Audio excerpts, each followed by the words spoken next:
Estamos de volta com mais um bloco do Troca de Passes, Pedrinho, e agora nós temos convidados. Sim, ele vai aparecer aqui no telão, é o Jorge Macedo, diretor de futebol do Ceará, para conversar com a gente sobre esse momento que o futebol brasileiro está passando, todos fazendo protocolos, se organizando, tentando pensar na retomada do futebol, mas claro, com bastante segurança, com a vida em primeiro lugar. Mas eu quero saber as novidades também do Ceará, que, apesar de toda essa situação, tem se movimentado nos bastidores para tentar manter o trabalho, por exemplo, do Guto Ferreira, que ainda nem foi apresentado oficialmente por causa da pandemia. Seja muito bem-vindo.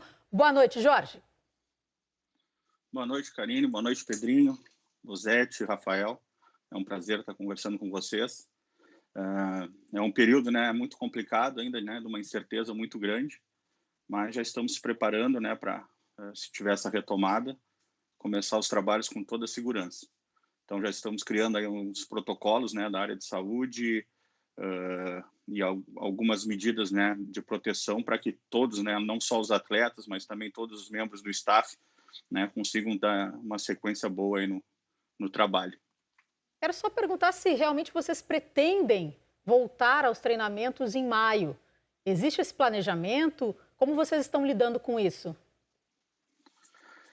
É muito complicado, assim, a gente primeiro fez uma licença, né, para os atletas, num período, né, até o dia, se eu não me engano, foi dia 10 de abril, depois, né, colocamos os atletas no período de férias, que seria até dia 20, agora dia 20, depois passou agora para o dia 1º, só que o estado, né, está em quarentena até o dia 4, então até o dia 4 a gente não tem, né, condição nenhuma de saber o que vai acontecer, então tem uma tendência daqui a pouco de liberar né, algumas coisas a partir do dia 4, mas a gente vai esperar uma definição do governo, né, e dos órgãos de saúde para conseguir fazer uma avaliação. Né? Acredito que deva estar retornando, né? A intenção é essa, já são mais de 50 dias, né, parados, então a ideia é que se consiga, né, retomar agora no mês de maio.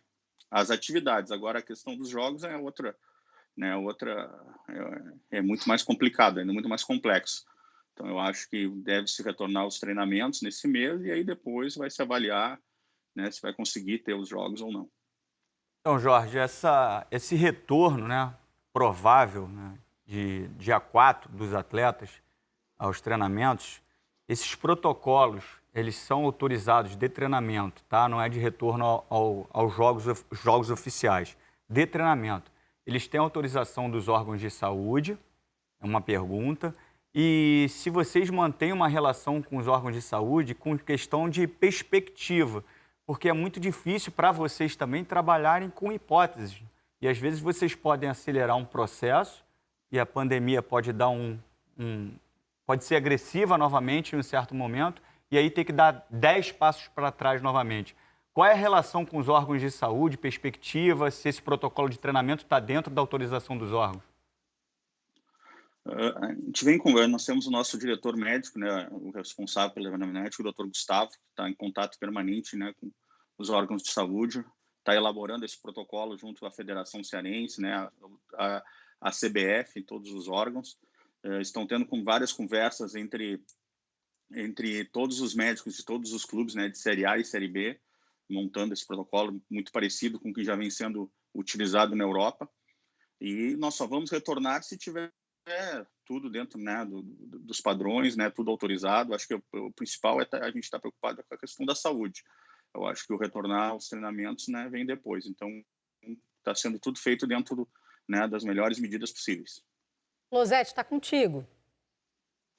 Boa noite, Jorge.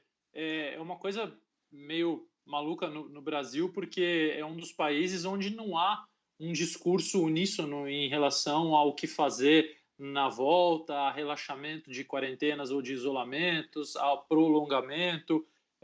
Mas o que a gente vê é que o Brasil ainda está, a curva está muito grande no Brasil. A cada dia o número de mortos é maior, o número de casos também. Há um consenso em todo o país de que há muitas subnotificações, porque são poucos testes, né? Então, é nisso que eu queria te dizer, assim, te perguntar, até que ponto pode se comparar a situação no Brasil nesse momento à situação na Europa, quando a gente olha na Itália e na Espanha, por exemplo, o número de mortes vem caindo a cada dia, e eles têm uma proporcionalidade de testes, a Alemanha especialmente, muito maior do que nós temos aqui no Brasil. Então, quando vocês tiverem que tomar uma decisão, quem seguir, o que seguir, porque há vários discursos diferentes, mas os dados estão ali e deles não dá para discordar, né? E a gente tem uma relação que o Brasil, né, é um país muito grande, então a gente já vê alguns estados, né, onde essa curva, né, está menor, a gente já vê alguns estados como Santa Catarina, né, liberando algumas atividades, alguns outros estados também estão liberando. Nós, no Ceará, a gente tem uma preocupação muito grande porque a curva vem aumentando, né, então tem que tomar todo esse cuidado e a gente vai esperar os órgãos de saúde, não vai ser o Ceará que vai definir, não vai ser a gente vai, no momento que tiver essa autorização, né, aí vai se conversar para ver se vai conseguir retomar as atividades ou não. Agora contigo, Rafa. A gente teve há pouco tempo aqui no Troca, né, com um presidente, o Robson de Castro, e ele inclusive foi infectado pela Covid, né, e deu o parecer dele, o panorama dele do que foi o período, né, em que ele teve com a doença, enfim. E com a notícia de que o Ceará é uma das equipes, a gente falar das 20 da primeira divisão e se abrir um pouco mais o leque para a Série B, Série C, enfim, que lida bem com as próprias dívidas, né, equacionadas, um número pequeno, consegue trabalhar bem com essa ideia, investiu no futebol para 2020. Eu queria que o Jorge trouxesse para a gente como tem sido essa relação com os atletas, a questão da manutenção dos salários, de honrar os compromissos, já que, obviamente, há uma entrada menor de dinheiro, a questão de sócio-torcedor, direitos de TV, enfim, uma série de questões, os patrocínios também sendo renegociados. Então, haverá muito menos receita no futebol, como há menos receita já nesse momento, e se o Ceará tem condições, ou até quando o Ceará tem condições, de ter essa situação controlada, porque é uma equipe que é um bom exemplo. Então, a gente pode imaginar que para quem não consegue tocar as suas finanças da mesma forma, a situação é bem mais preocupante.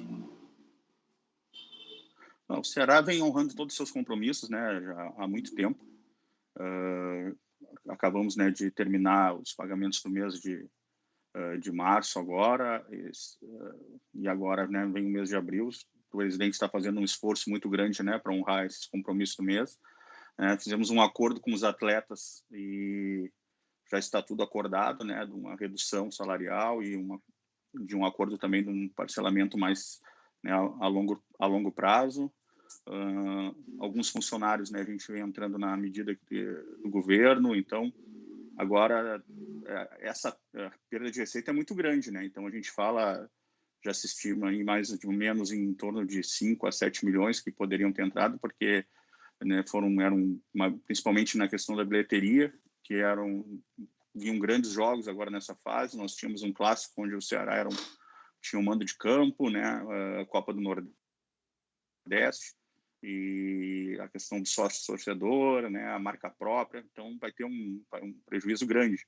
Então a gente vai fazendo mês a mês para ver se continuam, né, a honrar com seus compromissos. Tá certo. Muito obrigada, Jorge, pela participação aqui no Troca de Passes. Que vocês tenham bastante parcimônia, responsabilidade também, porque não é um momento fácil. Todos nós estamos aqui na torcida para que tudo isso passe e que a gente consiga manter a nossa saúde e também essa parte econômica tenha uma resolução de uma forma, da melhor forma possível. A gente fica esperando para que isso tudo se resolva também no menor prazo possível.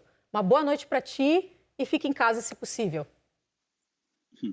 Boa noite, né? Obrigado pela oportunidade. Com certeza, nossa preocupação maior é essa, né? Com a saúde, e vamos esperar que todo mundo saia bem dessa epidemia.